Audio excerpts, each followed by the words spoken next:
চলে এসেছি একটা রান্নাবান্নার ভিডিও নিয়ে। দেখো এখানে আমি ছোলার ডাল ভিজিয়ে নিয়েছি, অনেকক্ষণ আগে ভিজিয়েছি। আর এখানে দেখো পোস্ত, চারমগজ, কাজু বাদাম আর গোটা গরম মশলা নিয়েছি। এগুলো বেটে নিব। আর মোচাটাকে আমি ভাপ দিয়ে নিয়েছি, এটা পেস্ট করে নিব। আজকে বানাবো মোচার বরফি। তো চলো আমার সাথে দেখতে থাকো রেসিপিটা কেমন লাগে।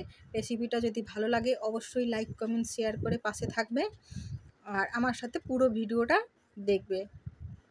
তো দেখো এখানে আমার মোচাগুলো গ্রেট করা হয়ে গেছে। এক এক করে সব কিছু আমি গ্রেট করে নিয়েছি। এখানে মোচাটাকেও বেটে নিয়েছি, ডাল বেটে নিয়েছি, কাজু, কিশমিশ, পোস্ত সব বাটা হয়ে গেছে, টমেটোটা কেটে নিয়েছি।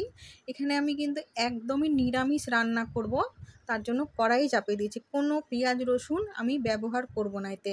নিরামিষ দিনে যারা একাদশী করো বা শনিবার মঙ্গলবার যারা নিরামিষ খাও, এই রান্নাটা খুবই ভালো। এখানে একটুখানি কড়াইয়ে তেল দিয়ে মোচাটাকে দিয়ে দিয়েছি আর থালাটা ধুয়ে একটু জলও দিয়ে দিয়েছি। এর মধ্যে আমি একটু ছোলার ডাল পেস্ট করে 3-4 চামচের মতন দিব। এখানে একটা জিনিস আমি স্কিপ করেছি, সেটা হচ্ছে নারকেল। নারকেলটা আমার ছিল না, তার জন্য দেইনি। তোমরা চাইলে এখানে নারকেল বাটাও দিতে পারো। আর দেখো এখানে একটু জিরে গুঁড়ো, আদা গুঁড়ো, জিরে গুঁড়ো আর ধনে গুঁড়ো আর লঙ্কার গুঁড়ো দিয়েছি, লবণ আর হলুদ। এখানে আর কিছু মশলা দিব না। এবার এটাকে বরফি যেন আমি কাটতে পারি সেইভাবে শুকিয়ে নিব। গ্যাসটাকে লো ফ্লেমে রেখে এটাকে নেড়ে যেতে হবে যেন কড়াইয়ে লেগে না যায়। পুড়ে গেলে কিন্তু একদমই ভালো লাগবে না এই জিনিসটা। এটা তোমাদেরকে সবসময়ের জন্য মাথায় রাখতে হবে। একদম নিরামিষ এটা, কোনো রকম কোনো পেঁয়াজ রসুন এখানে কিচ্ছু ব্যবহার করিনি। আর পেঁয়াজ রসুন ব্যবহার করলে এই রান্নাটা ভালোও লাগবে না। তো দেখো অনেকটা জল মরে গেছে, শুকিয়ে এসেছে। আর একটু শুকিয়ে গেলেই আমি নামিয়ে নিব। তো এইবার দেখো নামিয়ে নেওয়ার মতন হয়ে গেছে। এবার আমি থালাতে একটু সর্ষার তেল দিয়ে থালাটাতে মাখিয়ে নিব, যেন বরফি কাটলে যেন খুব সহজেই উঠে যায় আমার। তো এইবার আমি দেখো ঢেলে নিচ্ছি। আর বরফির শেপ দেওয়ার জন্য এখন তো প্রচণ্ড গরম আছে, এটা হাত দিয়ে নাড়া যাবে না। তো আমি খুন্তি বা তোমরা ছনলি যেটাই বলো, আমি ছনলিও বলি খুন্তিও বলি, এইটা দিয়ে আমি শেপ দিয়ে নিচ্ছি।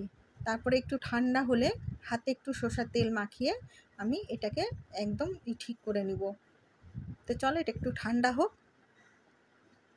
তারপর আমি করে নেবো। তো এটা অনেকটা ঠান্ডা হয়ে গেছে, হাতে তেল মাখিয়ে নিচ্ছি। এটা তোমরা ফ্যানের নিচেও রাখতে পারো বা 1 ঘন্টার জন্য ফ্রিজেও রেখে দিতে পারে, মানে যতক্ষণ সেট হবে না, এটা সেট যেন কাটতে পারা যায় সেইভাবে। তো দেখো এটা আমি করে দিয়েছি, করে নিচ্ছি। এইভাবে তোমরাও করে নিবে। দেখো এবার আমি কিছুক্ষণের জন্য রেখে দেবো যেন একবারে পুরোপুরি ঠান্ডা হয়ে যায়।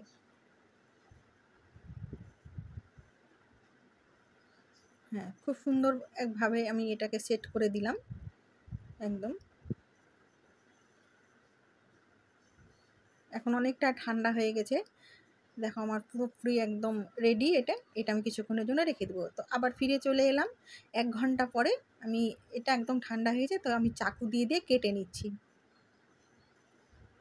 তোমরা চাইলে হাতে বল বানিয়েও করে নিতে পারো, শেপটা তোমাদের ইচ্ছা মতো দিতে পারো।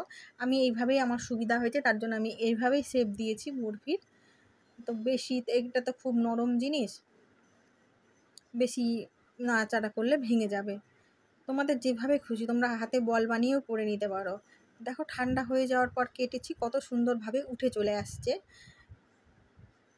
এই দেখো একদম উঠে যাচ্ছে, মানে কোনো রকম কোনো দেরি হচ্ছে না উঠাতে বা কষ্টও হচ্ছে না। এই দেখো সরে যাচ্ছে, চাকু দিয়ে টানছি তাই। এবার আমি এই পুরো রান্নাটাই কিন্তু করব আমি সরষের তেলে। একটুখানি সরষের তেলটা বেশি দিয়েছি যেন এগুলো ডুবো তেলে ভাজতে পারি। এক এক করে সব আমি ভেজে নিব এইভাবেই লাল লাল করে। খুব একটা লাল করার দরকার নেই, তোমরা যে যেভাবে পারবে সেটা সেভাবেই করবে, বেশি লাল করার কিন্তু প্রয়োজন নেই। এবার আমি দেখো তুলে নিচ্ছি, কিন্তু একবারে সবগুলো ভাজা যাবে না, এক এক করে ভেজে নিতে হবে। এক এক করে আমি তুলে নিচ্ছি, খুব আস্তে আস্তে সাবধানেই করছি। দেখো বাকি সব একদম সুন্দর সুন্দরভাবে উঠেছে, ছেড়ে দিচ্ছি। আর এই দেখো আমার ফাইনাল ভাজা হয়ে গেছে। এবার আমি অতগুলো তেল লাগবে না, তার জন্য একটু তেল কমিয়ে নিয়েছি কড়াইয়ে। গোটা গরম মশলা দিয়েছি, তেজপাতা আর একটুখানি সাদা জিরে দিয়েছি ফোড়নে। টমেটো দিয়েছি কেটে রাখা। এখানে কিন্তু কোনো আমি পেঁয়াজ ব্যবহার একদমই করিনি, একদম পুরোপুরি নিরামিষ।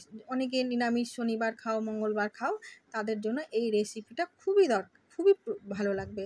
এখানে একটু লবণ আর হলুদ দিয়ে নিলাম মাপ মতো। দেখো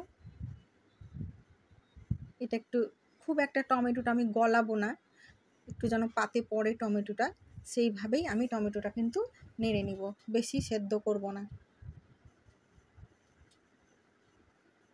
মানুষের দেখি কালো নোংরা কড়াই ভাইরাল হয়, আর আমার এত সুন্দর কড়াই ভাইরাল হয় না। তো যাক, কী করবো, সেটা আমার কপালের দোষ। তো এখানে দেখো আদা, জিরা, লঙ্কা বাটা দিয়েছি, সামান্য একটু মশলা দিয়েছি। এইটা আমি একদম হালকা পাতলা মশলাই করব, বেশি মশলা দিব না।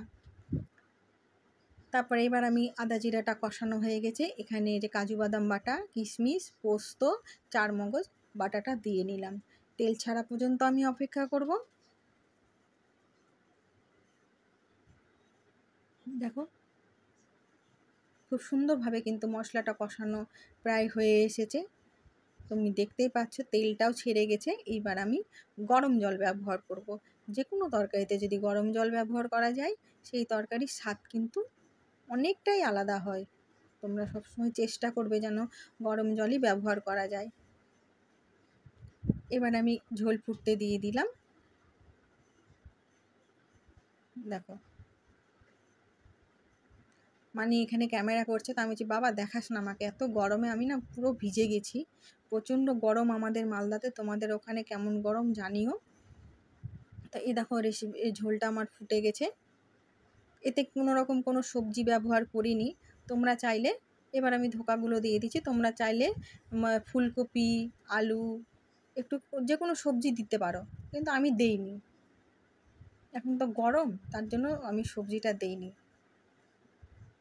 তো দেখো কত সুন্দর হয়েছে। কয়েকটা কাঁচা লঙ্কা দিয়ে নিলাম নামানোর আগে। এবার আমি ঘি দিয়ে নিব। এখানে আমি যেহেতু গোটা গরম মশলা দিয়েছি, তার জন্য গুঁড়ো মশলা দিলাম না। গরম মশলা, গোটা মশলা দিলে গুঁড়ো মশলা সেরকম প্রয়োজন হয় না। এবার আমি তরকারিটা নামিয়ে নিব। মোচার বরফিটা দেখো কত সুন্দর হয়েছে কালার, তেলটাও ভেসে যাচ্ছে। যদি তোমাদের ভিডিওটা ভালো লাগে অবশ্যই লাইক, কমেন্ট, শেয়ার করবে, সাবস্ক্রাইব করতে একদম ভুলবে না। ভালো থাকবে সবাই, সুস্থ থাকবে। দেখা হবে পরের একটা ব্লগে। সবাই